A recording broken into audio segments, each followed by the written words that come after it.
Civic sense एक आजकल बड़ा कॉमन वर्ड है। इसको आप शहरी जिम्मेदारी का नाम दें कि बतौर एक शहरी मेरी क्या क्या जिम्मेदारियां हैं या उसमें क्या क्या मेरी समझ का इस्तेमाल होना चाहिए। इसमें जैसे कि आप जा रहे हैं, कचरा फेंकना है तो कचरा रास्ते पे फेंकूं या कचरा कचरे के डब्बे में फेंकूं, एक सिविक सेंस की बात होती है। एक आपको इस मामले में शऊर होना चाहिए। मैंने बस कहाँ से लेनी है, तो स्टॉप पर खड़ा रहना है, तो सड़क पार करते वक्त आपको सिविक सेंस का इस्तेमाल करना है।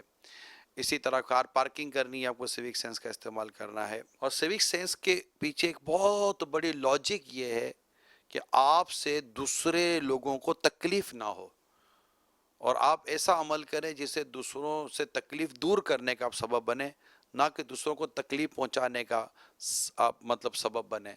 गली में लोग चीखते हैं, चिल्लाते हैं, तो ये सब एक मतलब कि सिविक सेंस के खिलाफ है। मिसाल के तौर पर आप घर के अंदर हैं, ठीक है, घर की चार दीवारी में आप रह रहे हैं, बच्चे भी हैं, बड़े भी हैं, तो आप वहाँ भी एक एटिकेट से, मैनर से रहते हैं। बहुत ज़्यादा शोर शराबा होगा तभी तंगी हो जाएगी, और मतलब कोई रूटीन नहीं होगी, और दरवाजे बज रहे होंगे तो जनाब वो सोफे और टेबलें और कुर्सियाँ घसीटी जा रही होंगी, तो आपको बड़ा अजीब व गरीब फील हो रहा होगा, यार घर का माहौल क्या है। कोई आने वाला, अब एक कचरा उधर पड़ा हुआ है तो डब्बा यूं टेढ़ा पड़ा हुआ है, तो एक सोफा यूं रखा हुआ है, तो टेबल यूं रखी हुई है, तो कुर्सी टेढ़ी पड़ी हुई है, उल्टी पड़ी हुई है, तो कोई कोई भी घर में आएगा तो कहेगा कि यार ये घर एक कबाड़ खाना है।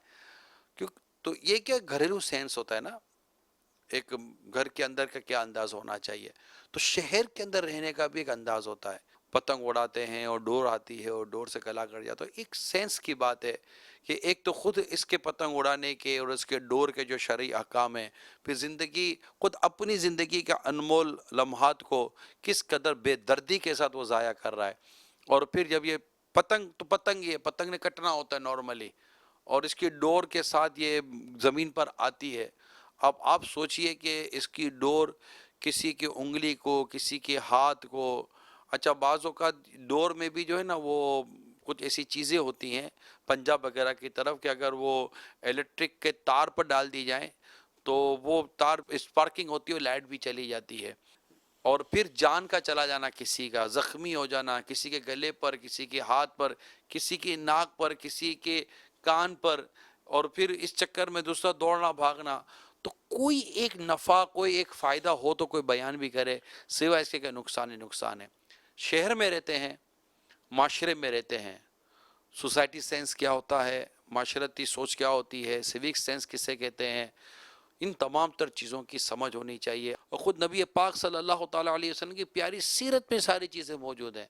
आक़ाए दो जहां सल्लल्लाहु ताला अलैहि वसल्लम कभी चीख कर कलाम नहीं फरमाया करते थे, और इस तरह के बहुत सारे इरशादात आपके मिलते भी हैं। और ख़ुद आपका अमल मुबारक हमें इन बात का पता देता है कि माशरे में रहना कैसे है।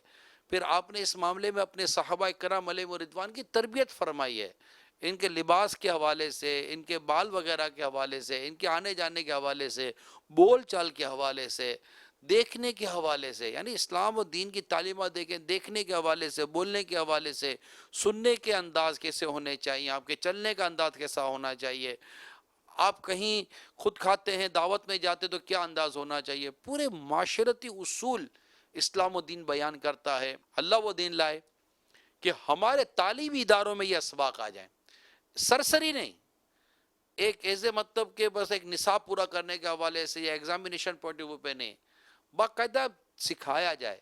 और अगर वाकई ऐसा होता तो कॉलेज यूनिवर्सिटीज़ के अंदर रेंजर्स ना खड़ी होती और इनके अंदर आए दिन झगड़े फसाद ना हो रहे होते, और इनके अंदर बहुत ज़्यादा ग्रुप ना बने हुए होते। तो मेहरबानी करें कि सिविक सेंस पैदा करें, यानी कि एक बतौर एक शहरी मेरी जिम्मेदारी क्या है, मेरे शहर के अंदर, मेरी बिल्डिंग के अंदर, मेरे महल्ले के अंदर, वो पैदा करें। इवन के मस्जिद के अंदर नमाजी सेंस पैदा करें कि बतौर नमाजी मेरी मस्जिद की जिम्मेदारी क्या है। हमें से हर एक की जिम्मेदारियां हैं जिसे हम निभाने की कोशिश करें। तो अगर ये वाकई सिविक सेंस और इस तरह की चीज़ें डेवलप हो जाएं तो मैं नहीं समझता कि पतंग उड़ाने की और ये पतंग की इस तरह की कोई गुंजाइश हमारे माशरे में नहीं रहेगी।